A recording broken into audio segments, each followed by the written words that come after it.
నేను కమిటీ ప్రెసిడెంట్ని బాలాజీ నగర్ దేవర్ బాలాజీ కమిటీకి సంబంధించి మొన్న మీటింగ్లో యాదగిరి గారు మాట్లాడిన మాటలు కమిటీ ఏం చేసిందంటే మా హయాంలో 90% ఇండ్లు కట్టేసారు. వాళ్ళకు కరెంటు మీటర్లు వచ్చినాయి, డ్రైనేజీలు వచ్చినాయి, స్తంభాలు వచ్చినాయి, అన్నీ వచ్చినాయి. ఇప్పుడు వీళ్ళ హయాంలో కరెంటు ఇవ్వడానికి ఇట్లా లేదు. ఇప్పుడు వీళ్ళ ప్రభుత్వంలో మా హయాంలో అయితే మేము ఇప్పించినాము చేసినాము. కోర్టు చుట్టూ తిరుగుతున్నాను నేను ప్రెసిడెంట్ అయి ఉండి, నేను ముందుండి కేసులో ఇరికి నేను ఎండోమెంట్ ప్రెసిడెంట్గా అయి ఉండి నేను దాంట్లో ఉండి నేను కొట్లాడుతున్నా. కమిటీ ఏం చేసిందంటే మేము అన్నీ చేసినాము మా ప్రభుత్వానికి, కానీ అది ఒక్కరి ఊరితో కాదు కదా, అన్ని ఊర్లు కలిపి చేయాల్సింది. అది మేము సీఎం దగ్గర దాకా తీసుకెళ్ళాము కమిటీ ద్వారా. అన్ని ఫైల్స్ ఉన్నాయి, అన్నీ ఉన్నాయి, రమ్మనండి నేను చూపిస్తాను ఏమేమి ఎక్కడెక్కడ పోయినాము ఏం చేసినాము అన్నది. ఆయన మీరు కమిటీ ఏం చేసింది అది ఇది అంటే కాదు కదా, అనగానే అయిపోదు కదా నోరుందని. కమిటీ ఏం చేసిందంటే మేము ఏం చేయాలో అది చేసినాం. మా యాంలో అక్కడ 90% ఇల్లు అయిపోయినాయి, ఒక 10% ప్లేస్ ఉంది అంతే. మ్యాక్సిమం ఇల్లు దగ్గరుండి కట్టించినాం, మీటర్లు ఇప్పించినాము, ఇంటి నెంబర్లు వచ్చినాయి. మొన్న పెట్టింది మీటింగ్ దేనికోసం అది? వాళ్ళు ఏదో ఎలక్షన్లు అట్టారండి ఇదంతా. ఇప్పుడు నెక్స్ట్ ఎలక్షన్లు వస్తున్నాయి, మరి చేసేది ఉంటే డైరెక్ట్ సర్వే నెంబర్ల మీద చేయొచ్చు కదా. ఈ ఐదు డాక్యుమెంట్లు తీసుకోవడం ఎందుకు, అది చేయడం ఎందుకు? సర్వే నెంబర్లు ఉన్నాయి, పహానీలు ఉన్నాయి. సరే సార్, ఇప్పుడు ఆయన ఆరోపణ చేశారా, మీరేం చెప్పదలుచుకోరు? ఏం లేదు, ఆయన ఇలా చేయడం మటుకు మేము ఖండిస్తున్నాం. मीडिया मित्रों को अंदर की नमस्कार। ये कल मीटिंग लगा के अब्बासानी यादगिरी साहब मीटिंग लगा के ये करे वो करे बोले, तो ये 50 साल से आपसे नहीं है, 50 साल से देवर बालाजी की है। आज नहीं, ज़माने से पुराने लोग भी करे, अच्छा बुरा करे। टाइम आए जब होता था 5 ज़िराक्स कापियाँ निकाल के पब्लिक को सफ़र करके लाए, तो करे तो कैसा होता हो लीगल में गवर्नमेंट से असेंबली में रख के कुछ भी पास होने बाद ही अपना इक्का घटके सर ही नहीं है। पूरे तेलंगाना में बहुत बड़े प्रॉब्लम ये है, प्रॉब्लम रहने से वहाँ से कर ले गया है। तो होता उन्हें अभिनय किया, आप उतने काबिल के नहीं है मल्ला रेड्डी को बोलने के। हम हमारे को भी अच्छा बोल रहा, उन्होंने सबको करे तो है, हिंदुओं को करे, मुसलमानों को करे, क्रिश्चनों को करे, हर एक को हम भी फ़ायदा उठाए उनसे, नहीं बोल के नहीं, कहीं बोले तो हर एक को कर ले गया। మరియు ముఖ్యంగా వైకుంఠ ఏకాదశి శుభాకాంక్షలు తెలియజేస్తూ, ఈ మధ్యన మా మిస్సెస్ సర్పంచ్గా ఉన్నప్పుడు అప్పటికే 2008 ఈ ఎండోమెంటు స్థలాల యొక్క క్రయ విక్రయాలు జరగడం, కొంతమంది మహానుభావులు సబ్ రిజిస్ట్రార్ కానీ ఎండోమెంట్ అధికారులకు కానీ ఇవ్వడం జరిగింది. మేము కూడా మా మేనిఫెస్టోలో కూడా ఎండోమెంట్ భూములను రెగ్యులరైజ్ చేస్తామని చెప్పి కూడా వాగ్దానం ఇచ్చినాం. ప్రజలు కూడా అత్యధిక మెజార్టీతోటి కూడా 1187 మెజార్టీతోటి కూడా మేము గెలవడం జరిగింది. మేము అప్పటికే టీడీలు కానీ చాలా గ్రామ పంచాయతీ సుమారు ₹1 కోటి అప్పుల్లో ఉన్నది. గత సర్పంచ్ గారు కాంట్రాక్టర్లకు ఇచ్చే డబ్బులు మరియు ఎండోమెంట్ గట్కేసాల దాదాపు 70% భూమి మాత్రము ఎండోమెంట్ స్థలాలు టీడీలు బంద్ అయినాయి. ఏం చేయాలని మేము వాగ్దానం మేరకే మేము గెలిచిన తర్వాతనే దాదాపు గ్రామసభ పెట్టాము. మా వాగ్దానంతో గ్రామసభ పెట్టి ఎట్లయినా రెగ్యులరైజేషన్ చేయాలని చెప్పేసి గ్రామసభలో తీర్మానం చేసి మా పంచాయతీ 28/4/2009 నాడు పంచాయతీ తీర్మానం కూడా చేసినాం. 1 నుంచి 10 సర్వే నెంబర్లు, 11 సర్వే నెంబర్లు, 11, 12 దాదాపు మళ్ళీ 411, 464, 465, 602, 603 1 నుంచి 10, 11 దాకా 200 ఎకరాల చిల్లర భూమి ఎండోమెంట్ స్థలాలు. 411, 400 65, 66ల దాదాపు సుమారు ఇవన్నీ కలిపి చందపట్ల కూడా గ్రామంలో కూడా మాకు ఆమ్లెట్ ఉండే, అల్ల కూడా దాదాపు 210 నుంచి 214, 224 నుంచి 229 దాకా 20 ఎకరాలు ఉండే. వెంకటాపురం టెంపుల్ కాడ 17 ఎకరాలు, కొరియాంలలో 563లో 1 ఎకరం 1 గుంట ఉంది. మొత్తం కలిసి 239 ఎకరాలు, 220 ఎకరాలు మా గట్కేసర్లో వెంకటాపురం వెంకటేశ్వర స్వామి ఇలా వైకుంఠ ఏకాదశి స్వామి పుణ్యాన ధూప నైవేద్యం పెట్టేది కూడా లేదు ఆ టెంపుల్ మేమే ఎంజాయ్ చేస్తాం. ఇక్కడ ఉన్న మహానుభావుల పుణ్యమా అని చెప్పి సబ్ రిజిస్ట్రార్ గారు ఎన్విరాన్మెంట్ అధికారులకు ఇచ్చి క్రయ విక్రయాలు చేసిన చరిత్ర వాళ్ళది. పడుతున్నారని ఎవరు మా మీద దీని మీద కూడా ఫిర్యాదులు ఇవ్వడం జరిగింది. అప్పుడే ఆధార్ స్టార్ట్ అయింది. అప్పుడున్న పంచాయతీరాజ్ రాఘవేంద్ర గారు సార్ ఏం చెప్పారు, ఆ ప్రతి ఇంటిది ఆధార్లో ఉండాలి, రేషన్ కార్డులో ఉండాలి, ఓటర్ లిస్టులో ఉండాలి, బ్యాంక్ కార్డులో ఉండాలి. ఎంతోమంది సలీంబాయ్ కాదు అనిబాయ్ కానీ ఎంతోమంది ఎన్నో రెసిడెన్షియల్ సర్టిఫికెట్లు, డెత్ సర్టిఫికెట్లు అన్ని రకాలుగా ఇచ్చిన చరిత్ర మాది. ఆ ప్రాంతంలో అభివృద్ధి చేసిన మేము దాదాపు 50 సంవత్సరాల నుంచి అక్కడ మొట్టమొదటి సర్పంచ్ రాధాకృష్ణ గారు, ఆ తర్వాత ఆంజనేయులు పంతులు గారు 25 సంవత్సరాలు, రామరెడ్డి గారు 12 సంవత్సరాలు, పెద్దలు బండారుదాసన గారు 5 సంవత్సరాలు, మేకల సుజాత మేము 5 సంవత్సరాలు, 40-50 సంవత్సరాలలో అక్కడ ఇండ్లు అయిపోయినాయి, రోడ్లు అయిపోయినాయి, వాటర్ లైన్లు ఉన్నాయి, డ్రైనేజీలు ఉన్నాయి, మౌలిక సదుపాయాలు ఉన్నాయని చెప్పి గౌరవనీయులు ఎమ్మెల్యే గారు లక్ష్మారెడ్డి అన్న గారు ఎన్నో మీటింగ్లు రాష్ట్ర స్థాయిలో పంచాయతీరాజ్ కమిషనర్లతోటి కలెక్టర్లతోటి వాడివేడిగా చర్చలు చేసి 1200 సుమారు గట్కేసర్లో సుమారు 2500 ఇన్కమ్ పెంచాలని 2500 ఇల్లు ట్యాక్సీలు ఇచ్చిన చరిత్ర మాది. ఇంటి ట్యాక్సీలు ఇచ్చాం. మైసమ్మగుట్టకు 300, గుంటిగూడెం, ద్వారకనగర్, చర్చకు రమ్మన్, రికార్డులు చూపెట్టమన్, క్యాష్ రిసీవ్లు చూపెట్టమన్. ఎంత అభివృద్ధి అండి. డైరెక్ట్ 50 ఏళ్ళ చరిత్రలో కరెంటు లేకుండే ఇదే గౌరవ ఎమ్మెల్యే గారి యొక్క సహకారంతో పార్టీలకు అతీతంగా ఆనాడు నవతెలంగాణ పార్టీలతో గెలిచిన వ్యక్తులం మేము గ్రామాభివృద్ధి విషయంలో శత్రువుతో మిత్రుగా ఉండి అఖిలపక్ష నాయకులకు గ్రామంలో పెద్దవాళ్ళను కలుపుకొని డైరెక్ట్ కరెంటు చేయించిన కరెంటు లేకుండే పెద్దలు గౌరవనీయులు మాజీ సర్పంచ్ బండారుదాసరి నాయకత్వంలో ఒక రైల్వే ట్రాక్ కింద ఒక పైప్ ఉండే, సొరంగం ఉండే, ఆ సొరంగం నుంచే కరెంటు తీసుకుపోయినాం. ఒక్కటే గట్కేసర్ మంతం ఒకటే కరెంటు ఉండాలనేది ఇష్టం. వాటర్ కూడా కరువు ఉండే ఆనాడు వాటర్ 1000 కిలోమీటర్ల పైప్ లైన్ వేసినాం, అండర్ గ్రౌండ్ డ్రైనేజ్ చేసినాం. పాత బిల్డింగ్లకు మొత్తం కెమికల్ తోటి నా శిష్యుడు బొక్క ప్రభాకర్ రెడ్డి అడుగుమని ఎన్ని కోట్ల రూపాయల నిధులతోటి మేము అభివృద్ధి చేసినాం. రమ్మని ఏ చర్చకైనా ఎవరేం అభివృద్ధి చేసిరో ఉట్టిగైనా అదండి. 50 సంవత్సరాలు పెద్దవాళ్ళు రాధాకృష్ణ పంతులు కానీ, ఆంజనేయులు పంతులు కానీ, రామరెడ్డి గారు కానీ, పెద్దలు దాసన్న గారు కానీ 50 ఏళ్ళ చరిత్రలో వాళ్ళు చేసి ఈనాడు సర్పంచ్గా మేము పార్టీలకు అతీతంగా 24 గంటలు ఇప్పటికి కూడా ఎన్ని సర్టిఫికేట్లు ఇచ్చిరండి, ఎన్ని డెత్ సర్టిఫికేట్లు ఇచ్చారు. చర్చకు రమ్మన్ ఇలా సర్వీస్ చేస్తాం మేము. అందుకనే ఈ విషయంలో ఏ చర్చకైనా నాకు అడ్డుపడుతున్నారు, దమ్ముండాలి. మైసమ్మగుట్టకు పేపర్ లేకుంటే గౌరవనీయులు మన సుధిరెడ్డి అన్న నాయకత్వంలో ఎండోమెంట్లో చేపించిన చర్య. గతంలో మీరు సర్పంచ్గా ఉన్నప్పుడు కనీసం నీళ్లు లేకుండా కరెంటు లేకుండా స్వీపర్లు కూడా పంపించలేని చరిత్ర మీది. ఫైనల్గా ఒకటే చెప్పురా, ఇవన్నీ చేసారు మీరు, బాగా చరిత్ర ఉంది కదా. మేము అప్పీల్ చేస్తున్నాము. ఆయన ఎండోమెంట్ అనేది దాని మీద ఎండోమెంట్ చరిత్ర కూడా గట్కేసర్ ప్రజలకు లాస్ట్ అండ్ సీట్ల ఎండోమెంట్ చరిత్ర ఎంతోమంది లాయర్లు, మేధావులు, టీచర్లు, ఇప్పుడున్న గ్లోబలైజేషన్లో ఉన్న యువత కూడా ఈ ఎండోమెంట్ గురించి తెలుసుకోవాల్సిన అవసరం ఎంతైనా ఉండదు. ఎండోమెంట్ అంటే ఏంటండి?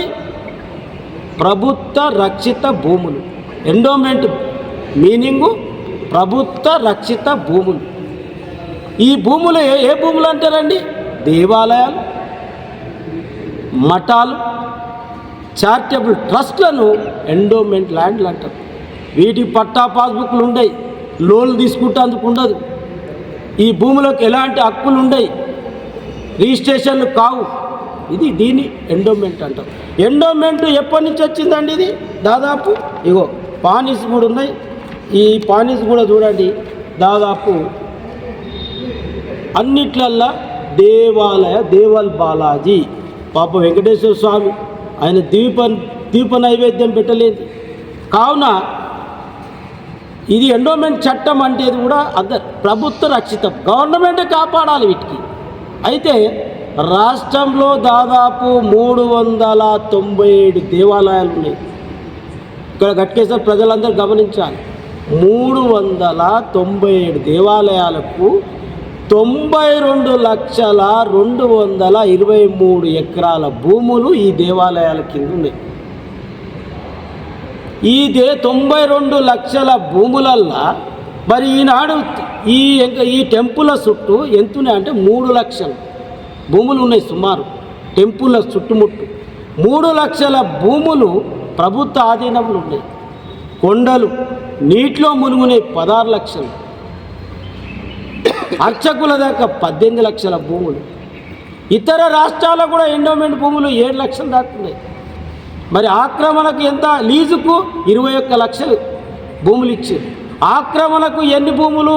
22 లక్షల భూములు ఆక్రమణకు గురైనాయి. ఈ ఆక్రమణలో ఉమ్మడి రంగారెడ్డి కానీ, నల్గొండ కానీ, మహబూబ్నగర్లో 69%, ఆక్రమణకు 24%. ఉమ్మడి రంగారెడ్డిలో 16 లక్షల భూములు. 16 లక్షల భూములల్లా 5 లక్షలు అన్యక్రాంతమైనవి. ఏవైతే అన్యక్రాంతమైన భూములలో 8 లక్షలు అండి. ఇది రికార్డులు అండి. ఎండోమెంట్లో నేను మాట్లాడుతుంది వాస్తవం, ఇది రికార్డు. ఇది ఎండోమెంట్ కమిటీతో కూడా ప్రజలకు ఎండోమెంట్ చట్టం అంటే ఏంది, ఎండోమెంట్ భూములు అంటే ఏంది. 8 లక్షలు అండి. ఇప్పటి వరకు 8 లక్షల భూములు గౌరవ న్యాయస్థానాలలో నడుస్తుంది. 13 లక్షలకు ఎవరు కూడా ఏమంటలేరు. ఇప్పుడున్న ప్రభుత్వము, మన ప్రభుత్వము, దేవాదాయ శాఖ ఈ రక్షణ భూముల గురించి, ఈ స్వాధీనం గురించి చట్ట సవరణ చేస్తేందుకు వచ్చింది. నేను గట్కేసలో 200 చిల్లర భూములు ఉంటే తెలంగాణ వ్యాప్తంగా ఉంటేనే దీని చట్టబద్ధత అవుతుంది. ఏకదం ప్రజలకు తెలుసుకోవాల్సిన అవసరమైంది. ఇలా 2G నుంచి 5G వచ్చింది. రష్యాలో 16GB ఉంది. ఇంకా 100 ఏళ్ల క్రితం తెలుసుకోవాల్సింది ఉంది. ఇక్కడ యువత కూడా కళ్ళబొల్లి ఇప్పుడు ఈ భూములకు మేము అడ్డుపడుతున్నామా? ఈ భూములకు కూడా మేము పెడతాం. నువ్వు ఇలా ఫ్లైఓవర్ విషయంలో అఖిలపక్షం పెట్టావు, మరి ఇప్పుడు ఎందుకు అఖిలపక్షం ఎందుకు వస్తలేదు? ఇలా అధికారంలో ఉన్నావు, 2 ఏళ్ళు అయింది. నువ్వు ఈ భూములకు దమ్ముంటే గౌరవ ముఖ్యమంత్రితో అధికారంలో ఉన్న ఛానల్ ఉంది, గౌరవ ముఖ్యమంత్రి గెజెట్ తీసి పడేస్తే అసెంబ్లీలో మాట్లాడితే అయిపోతుంది. పాలతోటి అడిగేస్తాం. బ్రిడ్జిది ఎంతసేపు అండి? 2 సంవత్సరాలు 50 లక్షలు చేసింది. నేను 6/7/2009 మేము పై అధికారులకు డిపిఓ గారు కానీ, ప్రజా దర్బార్ల కానీ, గౌరవ ఎమ్మెల్యే గారు లక్ష్మణారెడ్డి అన్న గారికి కూడా మేము ఉత్తరాలు ఇవ్వడం జరిగింది. అన్నా మేము పంచాయతీ చేసినామన్నా, మాకు ఆదాయం లేదు, మొత్తం మా యొక్క గ్రామం మొత్తము ఎండోమెంట్ తోటే 70% ఉంది, మాకు కష్టం అని చెప్పేస్తే ఆనాడు పంచాయతీరాజ్ కమిషనర్ పూనం మాలకొండయ్య, గ్రామ పంచాయతీ జీపీ రాఘవేంద్ర రెడ్డి సార్ గారు, ఇక్కడ ఒక ఆయన ఉండే విష్ణు బాలాజీ టెంపుల్ బాలాజీ నగర్లో విష్ణు టైలర్ వాళ్ళ అన్నయ్య హైకోర్టు అడ్వకేట్ ఉండే, అందరి యొక్క అభిప్రాయంతో యాక్చువల్గా ఈ ఎండోమెంట్లో ఏం చేయాలని చెప్పేసి ఎండోమెంట్ స్థలాల మీద పన్ను వసూలు చేస్తాను లేదు, గృహ నిర్మాణాలను మీద పన్ను తీసుకుంటేందుకు అవకాశం ఉందని చెప్పి డేర్గా ఈరోజు చెప్తున్నా, నేను చర్చ చేస్తున్నా. ఇలా గ్రామంలో మేము ఎంతమంది ట్యాక్స్ వేసినండి, ఆ రోజు మేము 1250 ఇండ్లండి. ఇగో తీర్మానం చేసిన కాపీ, ఇది తీర్మానం 28/4/2009లో ఇన్ని సర్వే నెంబర్లలో హౌస్ నెంబర్లు ఇవ్వాలని తీర్మానం చేసిన ఘనత మాది. అదేవిధంగా ఇగో లక్ష్మారెడ్డి గారు లెటర్ రాశారు, కలెక్టర్ గారికి ఎన్లార్జ్ చేశారు. అదేవిధంగా అదే లక్ష్మారెడ్డి ఎమ్మెల్యే గారు డిపిఓ గారికి లెటర్ రాశారు, వీటికి ట్యాక్స్ వేయాలయా, చట్టబద్ధత చేయాలి, మరి అక్కడ పంచాయతీ చాలా నిర్విరామం వ్యవస్థ అయిపోయింది అనే నాడు కూడా చేశాడు.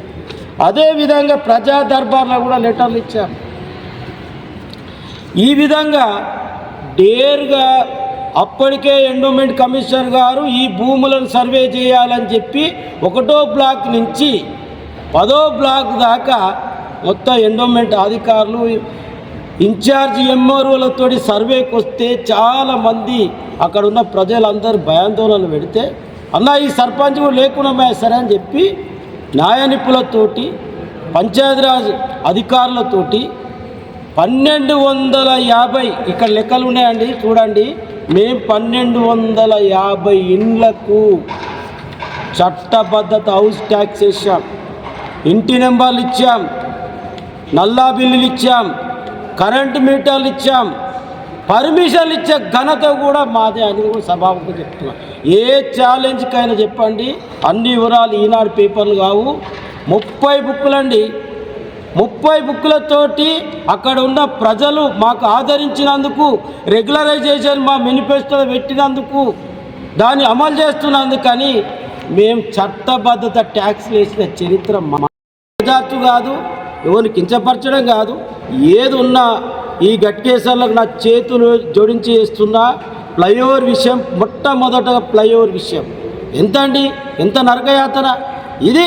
ఎండోమెంట్ స్థలాలు అనేది గట్కేసర్ ప్రజలు మేము బాజాబ్తా చట్టబద్ధత 2008లో ఎవరిచ్చిర్రు, ఎవరితోడు రద్దు అయింది, ఏమైంది, దాన్ని గౌరవనీయులు పెద్దలు సుధిరెడ్డి గారి నాయకత్వంతో ఇక్కడ ఎండోమెంట్ బాడీతోటి వాళ్ళందరూ కలిసి అన్న హౌస్ కమిటీలో కూడా తీసుకుపోయినామండి.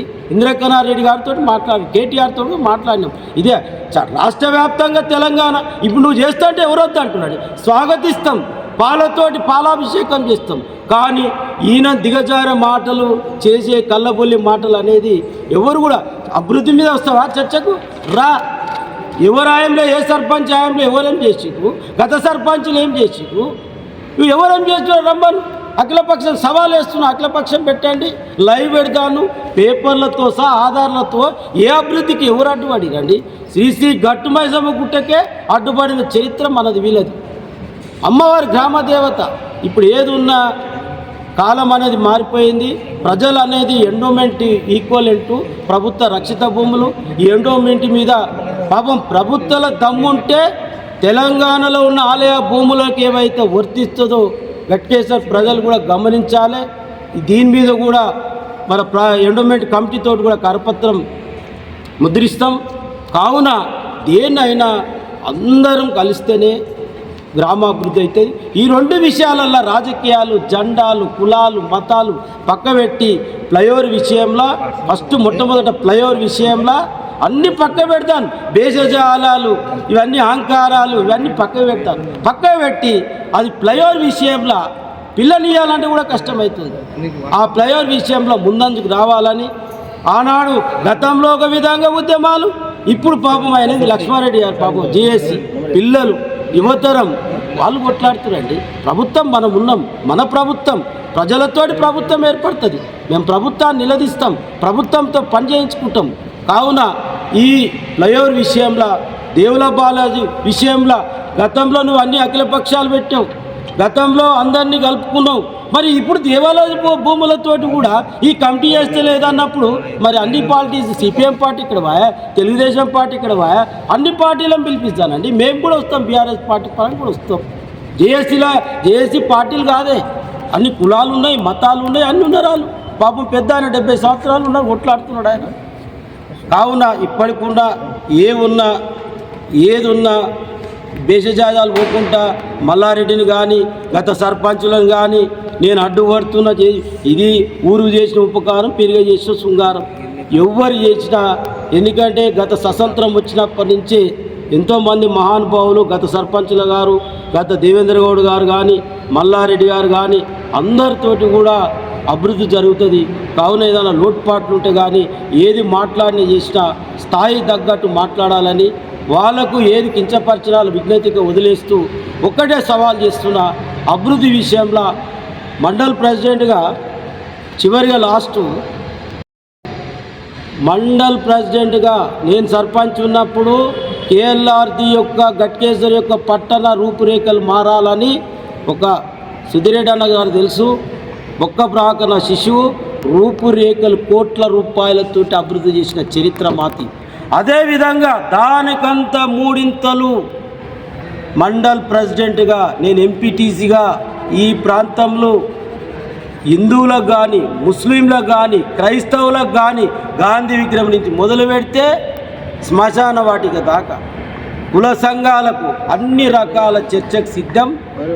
మనం కూడా ఏది ఉన్నా కానీ ఈ అనవసరంగా ఎలక్షన్స్ వస్తున్నాయని ఏదో అది దాని మీద దీని మీద కాదు, ఈ గ్రామ అభివృద్ధి విషయంలో అందరం మంచి మనసుతోటి ఈ కొత్త సంవత్సరంతో వైకుంఠ ఏకాదశితోటి మనం మంచితోటి సోదర భావంతో ఈ రెండు విషయాలలో మరీ చెప్తున్న ఫ్లైఓవర్ విషయంలో సాధించాలి. మన సిగ్గుచేటు మన నాయకులది. మళ్ళా ఈ ఎండోమెంట్ స్థలాల్లో ఇది ప్రభుత్వం మీద ఉన్నది, ప్రజలు మభ్యవైపు మాటలు మాట్లాడద్దు, ప్రజలు కూడా తెలుసుకోవాలి. గూగుల్ వచ్చింది, ఈ మొత్తం ప్రపంచం అంతా ఫోన్లోనే ఉన్నది, ఇది చట్టం అంటే ఏంది అని కూడా దాన్ని తెలుసుకొని మనమంతా పోరాటం చేయవలసిన అవసరం ఉన్నదని తెలియజేస్తూ ఈ అవకాశం ఇచ్చిన ఆనాడు ప్రభాకర్ రెడ్డి గారు ఆర్డీఓ గారు ఉన్నప్పుడు ఈ రోడ్డు విషయంలో ఎంతో కుట్లాట అయింది. దాని విషయంలో కూడా మా సర్పంచ్ ఎమ్మెల్యే గారు పర్మిషన్లు ఇచ్చినామండి, డెత్ సర్టిఫికేట్ ఇచ్చినాం, డబ్బులు కూడా అక్కడ ఉన్నాయి. ప్రభుత్వ పరంగా ఏది ఉన్నా కానీ వాళ్ళ మీద వీళ్ళ మీద బుద్ధజల్ల కాకుండా ఇప్పుడు జేసీ వాళ్ళు పార్టీలకు అతీతంగా కార్యక్రమం చేస్తున్నారు. మనం కూడా మన యొక్క పెద్దగా మంచి మంత్రులు కాదు, మంచి ముఖ్యమంత్రులు ఇంట్లో వండుకుంటున్నారు, మనం ఎంత నాయకులమండి. కావున గట్కేసర్ రెండు విషయాలలో ఫ్లైఓవర్ విషయంలో ఈ ఎండోమెంట్ చట్ట ప్రకారం ఏది ఉంటే దాని విషయంలో అందరం కలిసి గ్రామాభివృద్ధికి పట్టణాభివృద్ధికి సహకరించాలని కోరుతూ ఈ అవకాశం పెద్దలకు నా యొక్క నమస్కారం.